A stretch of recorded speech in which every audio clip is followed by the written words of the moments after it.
Welcome to HockeyShare.com. Today's video we're going to talk about penalty kill for the defenseman down low. And we're going to just talk about, again, these are just general tips. So your style that your coaches may have you playing may vary slightly, but these are just kind of general tips that are effective for most penalty kill setups. So the first thing we're going to talk about is with the puck down low in this corner here, off the low forward, got another attacking forward set up here. So the first thing for a defenseman is to read when the time is to go and pressure in that corner.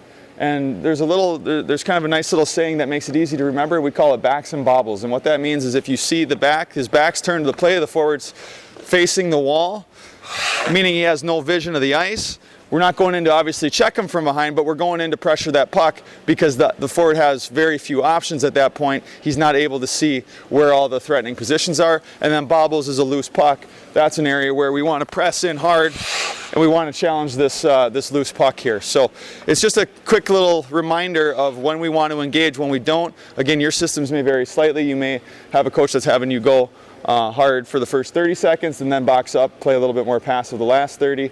So there's a lot of different variations. As we're defending here, if the puck's down low, we want to talk about, in the last video we talked about active sticks, so we want to think the same thing. The big thing is the main passing lane that we want to take away is going to be through the middle of the ice. So by and large, you're going to have your stick towards the middle of the ice, again defending and giving a sense of pressure even to the guy on the half wall here. If this puck works up to the half wall,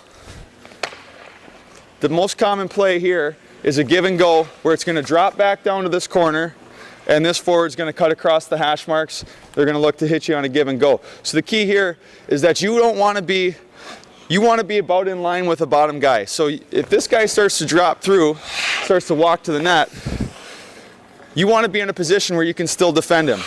So my shoulder at this point is still in line with this forward. He's not going to be able to get around me even if they drop it out and pass. So as soon as the puck drops down, I want to make sure again that my stick's in that passing lane. I'm respecting this, but I'm keeping my body in a position that's able to defend this forward here. Next thing we want to talk about is the puck on the half wall here. So a lot of plays, the puck's going to go up to the point. As the puck goes up to the point, typically it's good to come back inside the dots a little bit to make sure that there's no loose guy in front of the net that's going to get a clean tip or a backdoor play. One area where you can really anticipate and you can catch forward sleeping is as that puck goes up to the point, is anticipate the pass coming back down the wall. Kind of make a read on that play. So as you see it start to come down that wall, attack this aggressively. A lot of times you can cut that pass right off. And so what that's going to do is obviously it's going to take away all the time and space of the guy in the half wall, and a lot of times you won't even let him get control of that puck. And the last tip we want to talk about is in front of the net, and this is an area where a lot of defensemen struggle and they make mistakes, is they get all involved in this one-on-one tie-up here. This is not an area on a PK that you want to get involved and tied up until the shot comes through. Then you want to try to engage the stick, gain body position, and get yourself in an area where you can clear the puck out. But if you're just tying, if the puck's on the opposite side and I'm just sitting here battling a guy in front, all I'm doing is tiring myself out. He's holding his ground. Chances are they're going to get a clean change on you at some point, and so now you're caught tired for no reason. You only want to engage when it's necessary, and you also don't want to over-engage here if the puck's out here, because a lot of times you're going to get a guy that sneaks in backdoor right behind you.